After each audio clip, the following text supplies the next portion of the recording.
When a crisis strikes like a hurricane, a cyber attack, or even a war, we all know life can change in an instant. But what many people don't realize is that the U.S. government has the authority to step in and take control of certain food supplies. Yes, those canned goods sitting on grocery store shelves or in your pantry might not be yours to claim anymore. Through agencies like FEMA and the USDA, canned foods become strategic assets, and during a national emergency, the government can seize them to address critical shortages. Why? It all comes down to global supply chain disruptions, increased demand during emergencies, and federal powers granted under laws like the Stafford Act. Foods with a long shelf life, like canned tuna, sardines, tomatoes, and fruit, are particularly valuable because they can feed people when fresh supplies are no longer available. A recent defense audit found that military depots only had enough canned protein for 26 days, far below their strategic goal of 45 days. This shortfall has made it clear that certain canned goods are now more than just staples. They're classified as crucial national resources. This is official policy under National Security Memorandum 32, which gives FEMA the right to take control of key food items in emergencies. It's a sobering thought, but it highlights just how fragile our food supply can be when disaster strikes. Understanding this helps us see why these foods are so important, not just for families, but for the entire country. If you've been stocking up your own pantry, now's the time to know which canned goods are on the government's radar. Some of the items you consider part of your emergency preparedness might be placed firmly in Uncle Sam's hands the moment a crisis hits. 1. Canned beans. When it comes to canned beans, the story is a mix of preparation, disruption, and urgency. Honestly, I didn't realize just how many challenges surround this humble pantry staple until I started digging deeper. Beans are a powerhouse of nutrition, long-lasting and affordable, which is why they're near the top of the government's list during emergencies. But securing a steady supply of canned beans is a labyrinth of issues that go far beyond just planting and harvesting. For starters, the USDA didn't leave much to chance. Long before crops were planted, they issued Section 32 pre-solicitations for canned and dry beans, essentially locking in supply months ahead. Demand has been off the charts too. The WIC program now allows swapping fresh beans for canned ones, which has driven even more people toward the convenience of ready-to-eat options. Meanwhile, the military added Southwest beef and black beans to its MRE menu, diverting a significant chunk of black bean production. But demand is only one side of the story. Crops have taken a beating, with Sclerotinia fungus reducing navy bean yields and extreme weather in Brazil wiping out loads of carioca beans. Add Mexico's planned export cuts to the U.S. and suddenly, shortages feel very real. Markets responded fast. Bean futures on the CBOT spiked, signaling trouble down the line. It doesn't help that supply chains are buckling under the pressure. Rail congestion in Texas delayed delivery of bean rail cars, while steel and packaging costs have soared, making cans pricier to produce. Even the seemingly small detail of pop-top lids adds extra expense. Processing isn't much smoother. Canning salt shortages forced a switch to sea salt, requiring factories to tweak their thermal sterilization processes. Labor and infrastructure issues have thrown curveballs too, like factory shutdowns for ventilation systems or installing robotics. And there's a darker side to this tale: spoilage.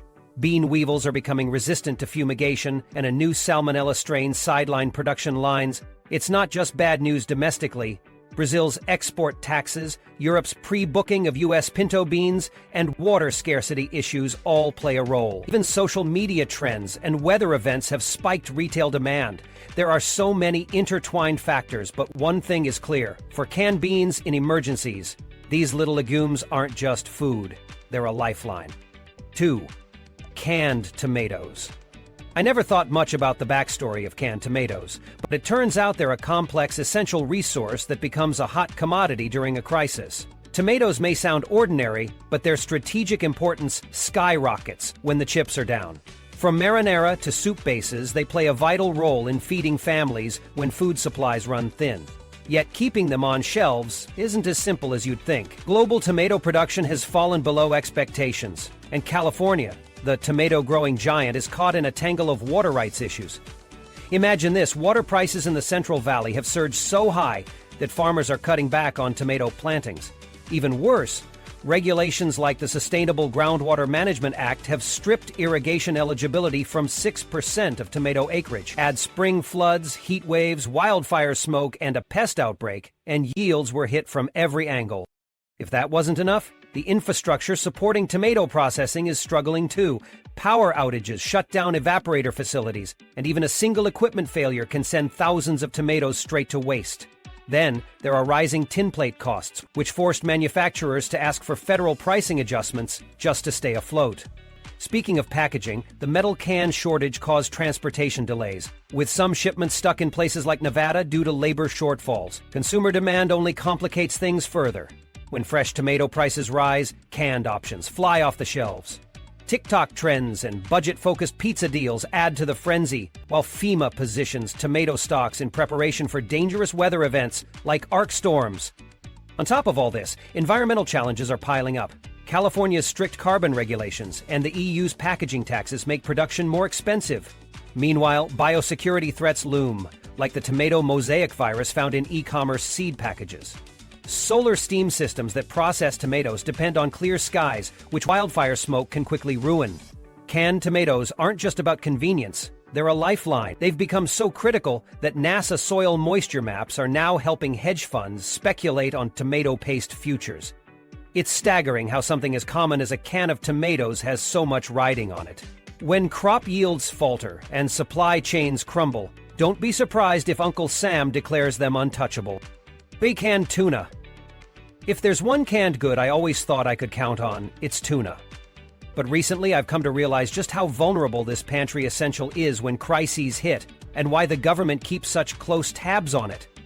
Canned tuna is rich in protein, doesn't need refrigeration, and has a long shelf life, which makes it critical for emergency food supplies.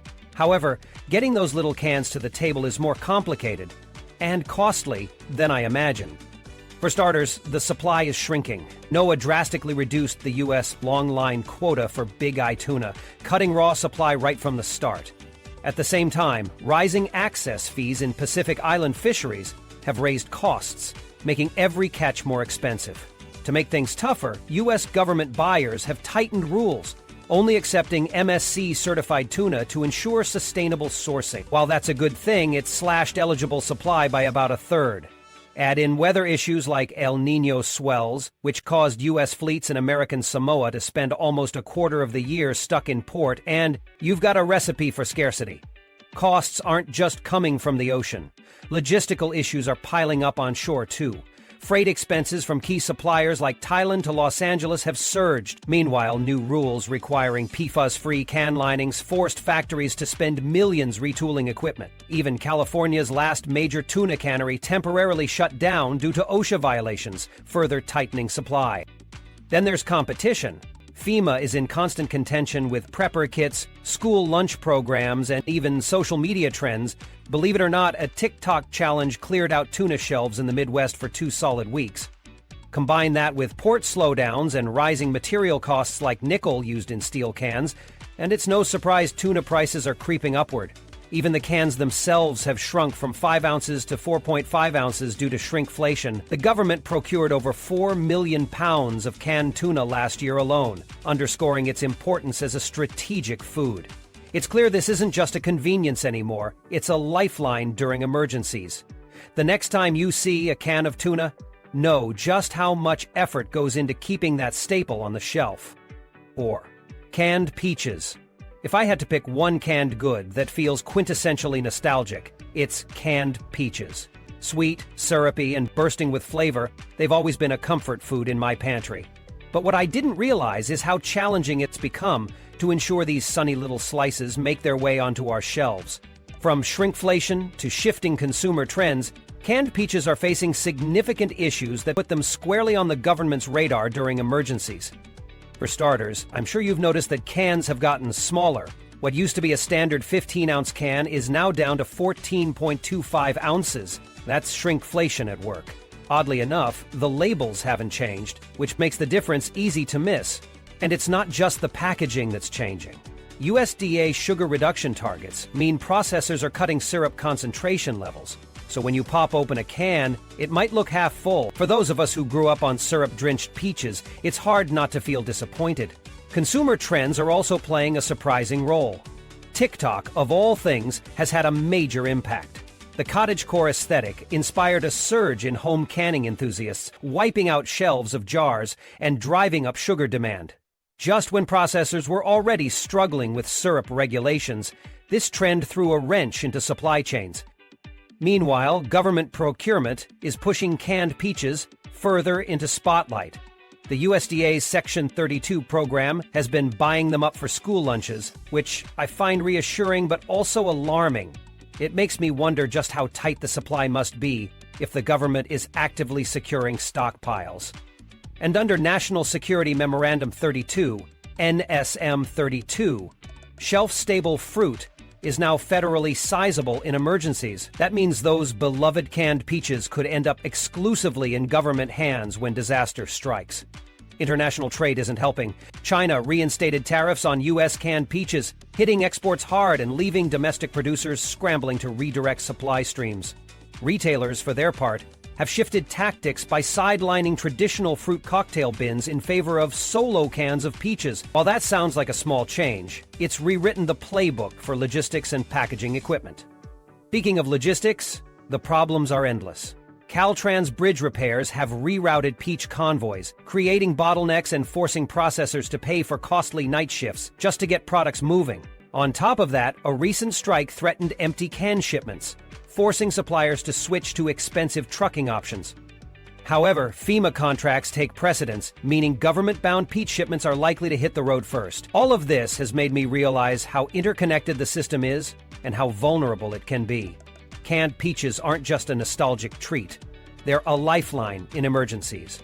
And as FEMA continues to prioritize stockpiling shelf-stable fruit, the rest of us might want to pick up a few extra cans while we still can. Who knew simple peaches could become such a strategic asset? 5 canned chicken. When I think about canned chicken, it doesn't exactly scream hot commodity or government property. Yet, as I've come to learn, canned chicken is one of the most critical items in emergency preparedness. Whether it's for FEMA disaster kits, military rations, or just a pantry staple when fresh meat is scarce, canned chicken is more valuable during crises than most people imagine. Unfortunately, its path to the shelf is riddled with challenges, from recalls to shortages to soaring production costs. One of the biggest issues recently has been recalls. ConAgra had to pull 2.58 million pounds of canned chicken due to seam failures, which is a staggering amount to lose in a world where every can counts. Safety concerns don't stop there. An OSHA investigation once froze entire production lines due to brine cooler issues, and contamination problems, including listeria and salmonella, have led to recalls that erode consumer confidence and drain supply at the worst possible time. Meanwhile, infrastructure and regulatory delays aren't helping. The FSIS postponed updates to salmonella sampling rules, leaving safety plans outdated. A failed gasket contamination also highlighted just how easily safety processes can break down. Add to that the rising costs associated with PFAS-free epoxy linings and curing primers, which have tripled manufacturing times, and the pressure on producers to meet demand is immense. And then there's demand itself. FEMA has doubled canned chicken allocations in hurricane kits, while military demand is soaring. The U.S. Army, for instance, now prefers steel cans over retort pouches for Arctic deployments, increasing the strain on already limited production. And don't forget Texas prisons, which upped their canned meat rations during heat waves. With all this competition for supply, civilian availability shrinks by default. It's not just a matter of who wants it, though. The production pipeline has its own set of hurdles. Bird flu outbreaks wiped out millions of birds, while feed shortages stemming from an Illinois River blockage shifted resources for living chickens. Even railcar slowdowns disrupted just-in-time inventory plans. Oh, and drought fees at the Panama Canal have made international shipments more expensive than ever. Back on the consumer side, the situation doesn't ease up. Shrinkflation has quietly hit canned chicken, with can sizes reduced from 12.5 ounces to just 10. Packaging shortages have only worsened the problem. A fire at a can label plant, an ethylene explosion that disrupted shrink film allocations, and aluminum lid shortages forced some manufacturers to return to outdated church key lids. These gaps in packaging logistics have ripple effects across the board. If all of this wasn't enough, cyber attacks have now entered the picture. Malware strikes have frozen production formulation servers, leaving plants unable to process orders efficiently. Combine that with rising shipping costs, microbial concerns around processing drains, and even Senate bills proposing to bypass Buy American requirements if poultry stocks dip too low, and you've got a perfect storm of chaos. There's also a psychological factor that makes canned chicken even more scarce. Prepper forums have been buzzing with warnings that canned chicken might be seized during emergencies, prompting hoarding behavior. It's not unfounded. FEMA prioritizes its federal contracts for canned chicken, and USDA school bids often outprice civilian access, ensuring government needs are met before anyone else's. Looking at the bigger picture, it's no wonder canned chicken ends up as a federally sizable resource under the right circumstances. Every stage of its production and distribution, from the farm to the factory to the consumer, is fraught with complications. But that's also what makes it such a vital lifeline. Whether it's in disaster relief or military rations, canned chicken is more than just a pantry staple. When crisis hits, it becomes a strategic asset, and the government knows it. If you see a few cans on the shelf next time you shop, it might be worth grabbing them. They could be gone quicker than you think. 6.2. Canned sardines. I'll admit, canned sardines weren't exactly a go-to item in my pantry, but the more I've learned about their importance, the more respect I've gained for these little powerhouses of protein. When a crisis hits, sardines are one of the most sought-after canned goods, and for good reason. They're nutrient-dense, they store well, and their small size makes them incredibly efficient to pack in rations. But as with so many essentials, sardines are swimming upstream against a wave of challenges that keep pushing them further into the government property category. For starters, global supply shortages have hit sardine production hard. Moroccan suppliers, which are key players in the sardine market, have reported significantly reduced landings. To make matters worse, Russia struck a quota deal with Morocco, diverting vital sardine stock away from other buyers. Even the European Union, in an effort to manage dwindling populations, reduced allowable catch in Iberian waters. One major factor behind these shortages? Climate change. Rising sea temperatures are forcing sardine schools to migrate north, making them harder to catch and adding stress to supply chains already stretched thin. Logistics have only complicated things further. The port of Agadir, one of Morocco's major shipping hubs, was hit by labor strikes that caused massive spoilage. On the high seas, oil price volatility forced slower speeds for refrigerated shipping vessels. Even when sardines make it to port, there are hurdles like labeling issues. Moroccan cans often carry Arabic text requiring them to be over-labeled for international markets. Faded ink on some labels has even delayed customs clearance, leaving shipments stuck in limbo. Packaging issues are another headache. With the global rise in tin plate costs and the transition to PFAS-free gaskets, corrosion failures have led to recalls. And, as if that weren't enough, processing plants are battling their own setbacks. One cannery shut down entirely after severe flooding, and retrofitting chillers in another plant forced a capacity cut at a time when every can mattered. Even with all these hurdles, demand for sardines remains strong. A TikTok trend known as the Sardine Board Challenge recently took social media by storm, causing a spike in U.S. sales. It's interesting how a quirky viral moment can boost popularity, but it also strains a supply chain, already buckling under pressure.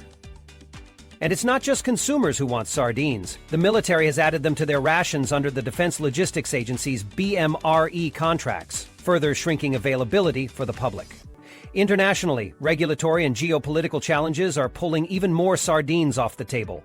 Algeria outright banned sardine exports, while the EU's forced labor regulations delayed shipments from other suppliers. And then there's the weakening canary current from the recent El Niño event, which disrupted natural sardine habitats and further reduced yields. The difficulties don't stop when the fish leave the water either. In Baltimore, a bridge collapse delayed deliveries, and production issues like an explosion on a skin and sauce line highlight just how fragile the process can be.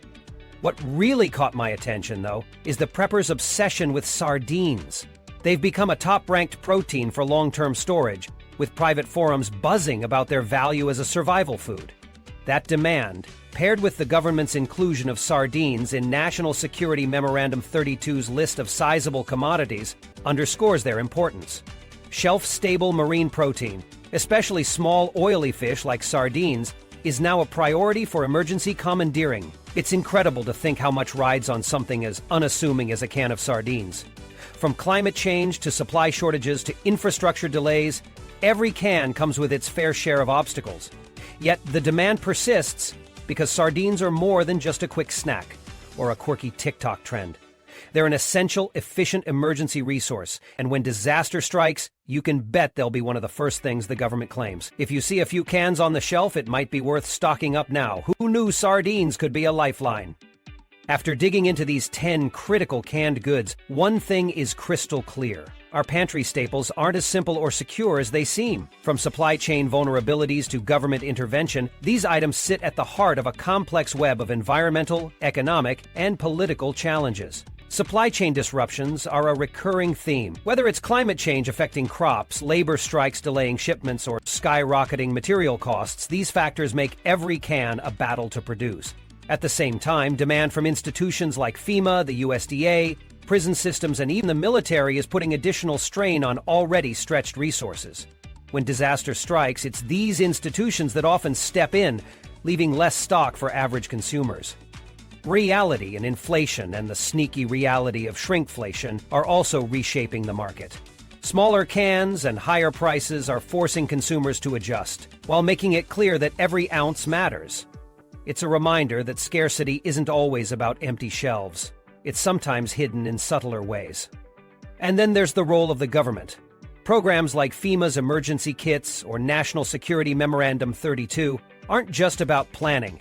They're about seizing control when necessary. This intervention may be vital during a crisis, but it also means private stocks could be commandeered, leaving preppers scrambling to secure their own supplies. Ultimately, what stood out most to me is how these everyday staples have become lifelines in emergencies. From sardines to chicken to peaches, their value goes far beyond convenience. If there's one takeaway, it's this: keeping a stocked pantry isn't just smart, it's essential. These aren't just canned goods, they're survival tools. And in a crisis, the government knows that better than anyone.